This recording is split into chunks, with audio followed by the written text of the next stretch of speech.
Number one is that short form content is for attention and long form content is for conversion, right? So if you just go viral and you just make short form content, it won't work because you want to have long form content like this to actually give value to people, right? But if you just make long form content, unless you are very, very, very good at that, then it's also hard to grow because you don't have top of funnel attention, right? It's easier to get top of funnel attention with short form content, right? To go viral. So the best strategy, if you have enough time, is to make long form content and to also make short form content that will actually drive people to long form. So in my opinion, the only reason to have short form content is for it to drive to long form content that provides value to people. So that's what we recommend, and that's a very, very important principle because just from short form content, people usually don't convert, but having them both is when you can crush it. And again, that's another thing we actually implemented after the call with Hormozi, where he told me, Harut, actually focus on making real long form videos that actually provide value, and then I add more awareness around it with short form, and that's what we did, and that's what helped us grow as well, right? The next tip is very important too, which is capture stories, right? So what this means is that you actually don't want to just like make content every time without having any specific examples or stories, right? For example, this video I'm making right now, as you can see, I have some specific examples that I'm sharing, right? For example, I'm talking about the fact that Alex Hormozi reposted me, or that I won a business competition, or that I worked with hundreds of people, or that we grew our Instagram account to 100K followers, and more and more and more. So these are real things that I've done that I can now tell. But imagine if I had no followers, if I had no, I never like got any advice from Alex Hormozi and never implemented it, right? If I didn't do these things, then this video kind of wouldn't matter. So what you want to do is you want to capture more stories, right?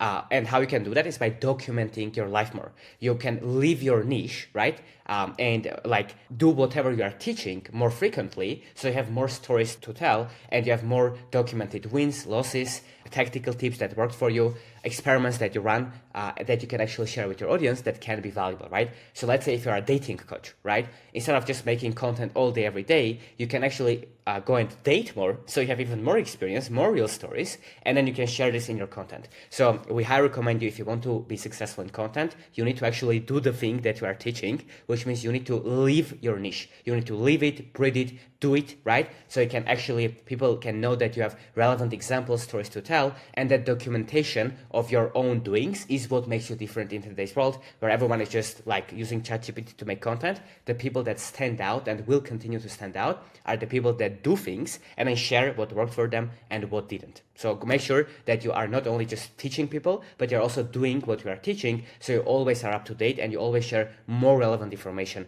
with your clients, with your audience, so they can actually see that you are legit, and that will help you to grow your audience and will make it more likely for people to trust you, therefore to buy from you, therefore for you to make money and scale your business. Now, the next quick point that I want to touch on when it comes to content is quality versus quantity.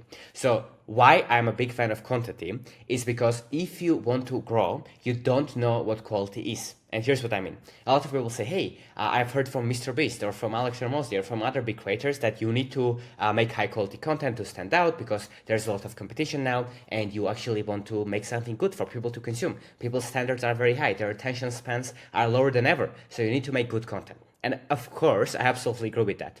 But there's a big caveat, is that unless you're already crushing it with content, you don't know what quality is. Which means a better route, in my opinion, for most people, is to maximize the quantity of your posting. So let's say you're posting only 3 times a week on Instagram, right? If you go to 1 a day on Instagram, so 7 a week, and you double how much you're posting, then you will just have 2 times more data to see what people liked versus what people didn't like. And this is something I learned from Caleb, who was the director of brand for Alex Hormozi, and he said that you don't know what quality is because quality isn't determined by you, it's determined by the people that are watching your content. And when you post more, you see what people liked more, therefore that is what quality is, and now you can actually double down on that and make more quality content, because now quality isn't just your opinion, it's based on data. What people liked, that is the quality. And now you know it, so you can do more of that.